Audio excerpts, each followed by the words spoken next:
teacher's bell, we're learning rings a bell.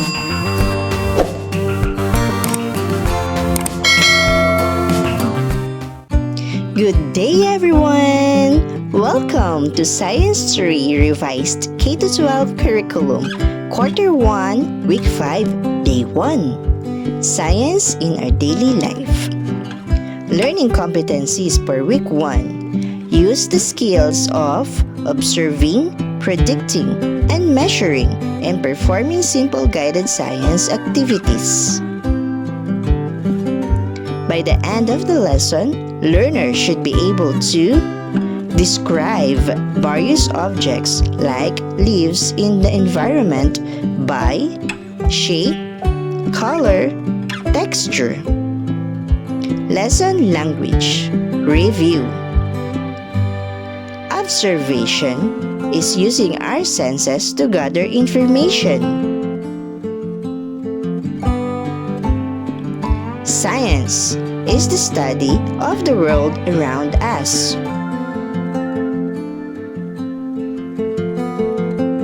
Daily life, things we do every day at home, in school, and in our surroundings.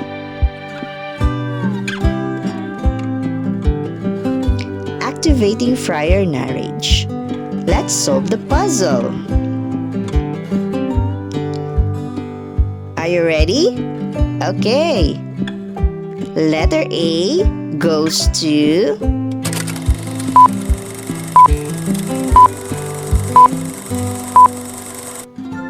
yes, to number 1.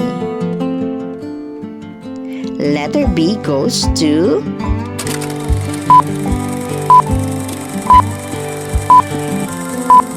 yes, number 3. Letter C goes to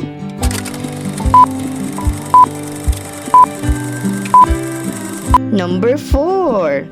Letter D goes to, of course, number 2. Okay, discussion after the activity. What does the puzzle show?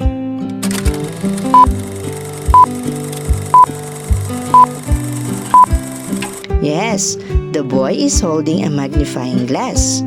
He is looking closely at a bug. He is studying the bug carefully. 2. Why is the boy using a magnifying glass? Yes, to make the bug look bigger. To see the details he cannot see with his eyes alone. And to study the bug better.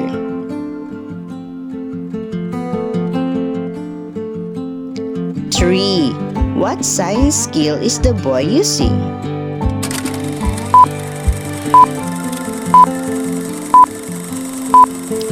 Yes, observation.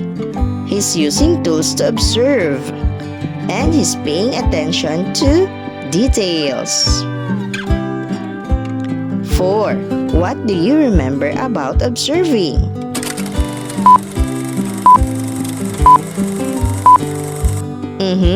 Yes, you remember that when we observe, we use our senses to describe things. Lesson language practice. Unlock difficulties in understanding the meaning of new words by looking at the other words in the sentence, which is called context clues. Our first is Rosario carefully studied his surroundings before crossing the road. Again, Rosario carefully studied his surroundings before crossing the road. The underlined word is surroundings. Surroundings. Let's spell it as U-R-O-U-N-D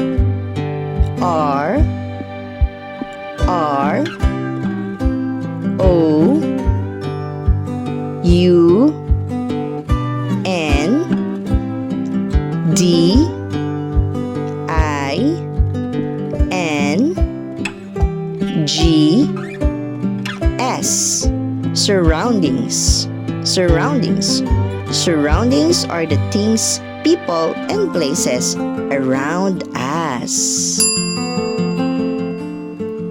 Our second word is, let's see the sentence.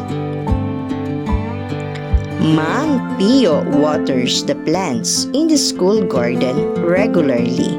He does it to ensure that the plants receive enough water for them to grow healthy.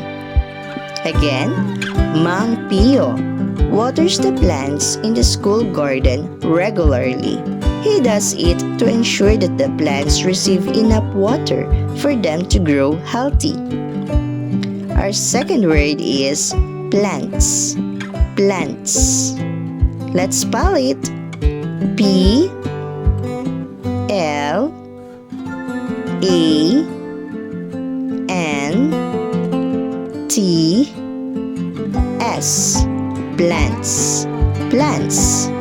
Plants are the living things that grow in soil, usually with leaves, stems, and roots, such as flowers, vegetables, or trees.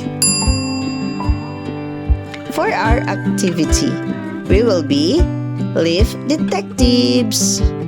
We will be investigating the shape, color, and texture of different leaves. In investigating the shape, color, and texture of leaves, we have a step-by-step process. First, prepare the leaves. Our samples are mango, guava, sweet potato, grass, and acacia.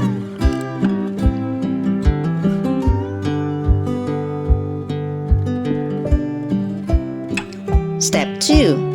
Look closely. Observe the shape and color of each leaf. Notice if it's oval-hearted, shape, or long, or compound. Step 3. Feel the texture. Touch its leaf carefully. Is it smooth, rough, waxy, or hairy? Step 4. Check the color. Compare the top and bottom parts of the leaf, or the front and back.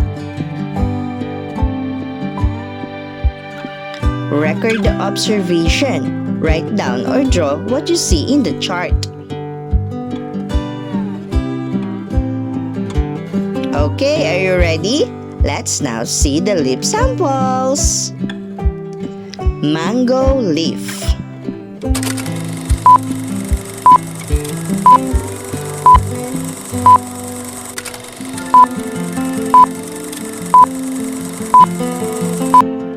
Guava leaf.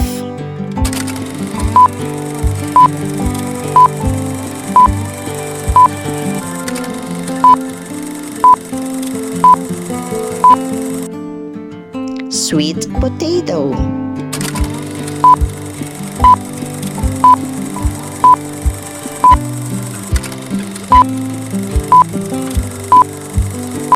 Grass.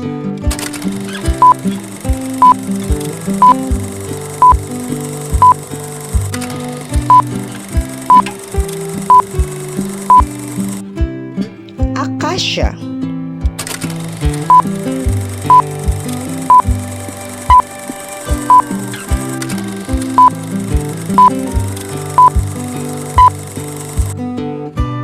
Now, we're going to put all the details and what we have observed in a chart.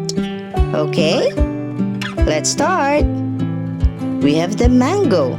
The color of the leaf for front and back is dark green and light green. The shape is oval and pointed. Its texture is smooth and waxy. For a second sample, guava leaf. Yes, it is still green, and at the back is pale green. Its shape, it is oval and rounded. The texture, it is rough.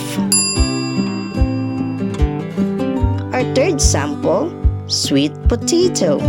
The color, green, and at the back is pale green. The shape, yes, it's heart-shaped. The texture, smooth and thin. Next is the grass. The color is green and lighter at the back. The shape, it is long and narrow. The texture is very rough. We have the acacia. Acacia is green and at the back is the lighter green. Shape, it has many small leaflets. The texture is smooth.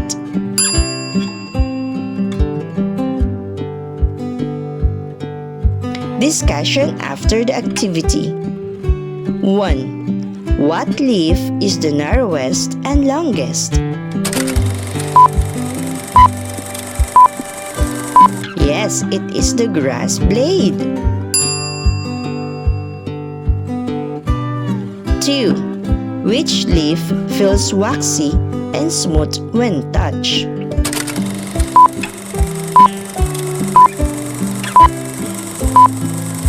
Yes, it is the mango leaf. 3.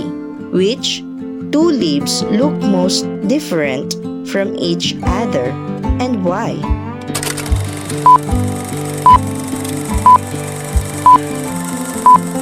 Yes, it is the grass and acacia. Grass is long and thin. Acacia has many tiny leaflets or parts. 4. Which leaves are most alike in this activity? Yes, it is the guava and mango leaves. They are alike because they are both oval-shaped, green, and have net-like veins.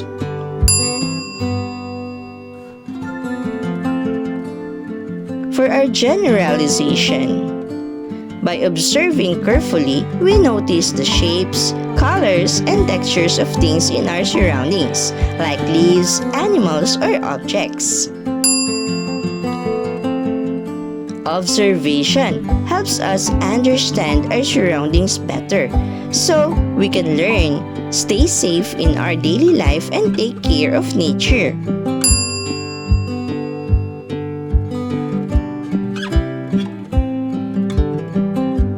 Evaluation. Complete the sentence. Are you ready? Okay. In observing something, I have learned that we can use blank.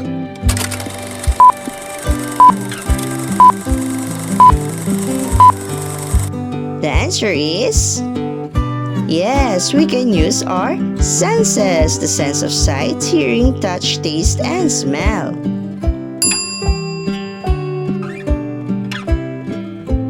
2. I have observed that the leaves have different blank and blank.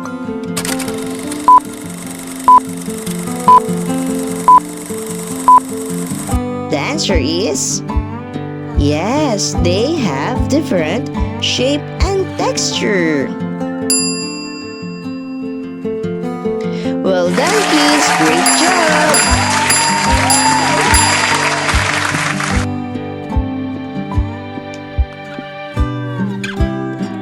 Teacher's bell. We're learning rings a bell.